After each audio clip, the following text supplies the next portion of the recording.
Good afternoon, guys. Hope you guys are doing well today. I wanted to share with you one of my favorite stories from the Old Testament today. There's this little girl, and her name is Hadassah. And now Hadassah lived during the time when the Persians ruled the world.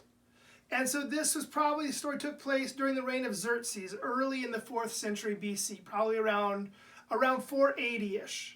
And you might remember that Babylon had previously conquered the world in around 600 BC, and then the Medes and the Persians, they sort of tag teamed Babylon and defeated Babylon. And then after that, the Medes sort of declined, and the Persian Empire rose to a position of power and prominence. And it was during this time that this young lady Hadassah was born. And we're not given all the details of Hadassah's life. We don't know the full account of her life. But we know at some point her parents died.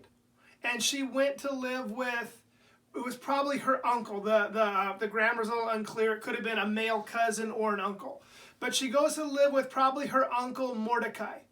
And so Mordecai was a pretty well-to-do Jewish man living in Susa, the capital of the Persian Empire. And so Hadassah, she grew up with Mordecai in sort of a prominent Jewish family. She and we know that she grew into a very beautiful young woman. So about the same time, Vashti, the queen of Persia, had a little run-in with her husband Xerxes. Xerxes had this huge gathering, and he wanted Vashti to come out and basically model for his friends. He wanted her to come out and do the little runway walk with her crown on and all that, and she scoffed at him, and she refused to do it. And so Xerxes, he grew angry, and he basically kicked her out. He kicked her to the curb. He deposed her, and she was no longer the queen. And so Xerxes has his servants search throughout the whole land to find a new queen. And basically they have a Miss Persia contest is what happens. It's basically a beauty pageant. They gather all the most beautiful women in the land, and they go through this whole training process, and then they find the most beautiful woman. And so as it happens, Hadassah, she wins the whole competition. She sweeps it. She wins, and she becomes the queen. And her name at this point is changed from Hadassah to Esther, which in English means star. And without going into all the details, at the same time this whole competition was going on, the same time this search for a new queen is going on, there was a guy by the name of Haman, the Amalekite. And he was basically number 2 in the land. He was in the position right under Xerxes. And he's basically the vice president. And he was an Amalekite, and the Amalekites and the Jews were ancient enemies of one another. And so during this time, Haman, he concocted this plan to basically commit genocide, to wipe out all of the Hebrew people. And it's interesting the way this whole kind of thing happens. Right as Haman issues this decree is the same time that Esther comes to power. And Mordecai comes to Esther, and he says, "Hey, Esther, I want you to go and talk to the king for me. I want you to go make a request to the king on behalf of your people. See if he'll a stay of execution, basically, if he'll stop Haman's plans." And Esther, she was afraid to go ask the king that. And you see, it wasn't, and they were married, but it wasn't a marriage in the way that you might think of it. A husband and a wife in a loving relationship. They didn't live together. They didn't have that kind of a relationship. And in fact, if Esther would have gone before the king unbidden, and the king didn't accept her approach, she could be severely punished, even put to death.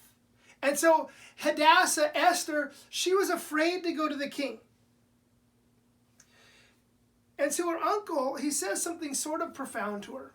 In Esther chapter 4, verse 14, he says, "For if you keep silent at this time, relief and deliverance will rise from the Jews from another place. But you and your father's house will perish. And who knows whether you have not come to the kingdom for such a time as this." So Mordecai says this. He says, look, one way or another, the Lord is going to accomplish his will. And if you don't step up, he says, the Lord is going to use somebody else to accomplish his will. And you're going to miss out. You're going to miss out on the blessings. You're going to miss out on getting to be used by God. But he says it may be that the Lord has put you exactly where you are for such a time as this. Maybe, he says, the Lord has sovereignly chose to place you exactly where you are at this exact moment so you can be a part of what he's doing right now. So you can be a part of his divine plan. And I was thinking about this. How well, you know the story. Esther ends up approaching the king and she ends up saving her people.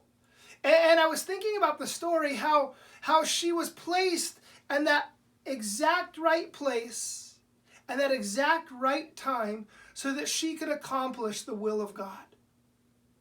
And I wonder if that isn't exactly where some of us are right now. I wonder if the Lord isn't speaking that word to some of us right now. We, like Esther, are living in very tumultuous times. And you might be wondering, what's going on? You might be wondering why you are where you are.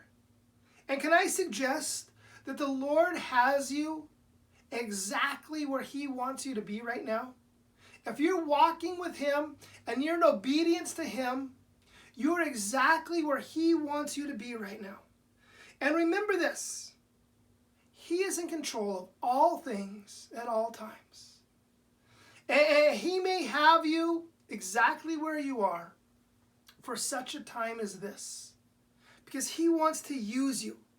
You might be wondering why you are where you are. It's because he has a plan and he wants to use you to impact the lives of the people around you. The Lord is doing an unprecedented work around the world right now. We're sort of right here. And we're so focused on our own lives. And we don't realize sometimes the bigger picture of what's going on around us. Just like at the same time Esther was kind of going through her whole selection process, right? Haman was on a parallel track making all of his plans. Right? You're right where you are, but all around us on parallel tracks, other people are around us and they're lost and they're scared and they're looking for hope and they're looking for answers. And it may be that the Lord has placed you exactly where you are for such a time as this. Esther's name meant star. And I think maybe the Lord is calling us to be Esthers. Calling us to be stars. Calling us to shine the light of the gospel around us. So I just want you to take courage in that. That maybe, even though you don't understand the circumstances and details of your life right now, that the Lord has you there for a reason and for a purpose. And if you're willing to submit to him, he's going to do great things through your life. So I just want to give you that encouragement to be a star, to be a light, to shine Jesus to those around you guys. Have a blessed week, guys, and I will talk to you later.